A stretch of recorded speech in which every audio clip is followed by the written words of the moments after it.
Your fashion should be halal. Your entertainment should be halal. Your relationship should be halal. আপনার রিলেশনশিপও কি হইতে হবে? এই তো আসল জায়গায় চলে আসছে এখন।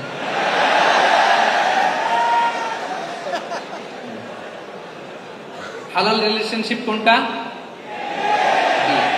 এই পবিত্র বিয়ের মাধ্যমে আমরা এই হালাল রিলেশনশিপকে উপভোগ করতে পারবো। এর বাইরে আর কোন রিলেশনশিপে যাওয়া যাবে না।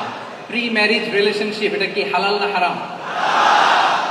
ফতোয়া আপনারাই দিয়ে দিচ্ছেন, বলেন বিবাহ বহির্ভূত যে কোনো রিলেশনশিপ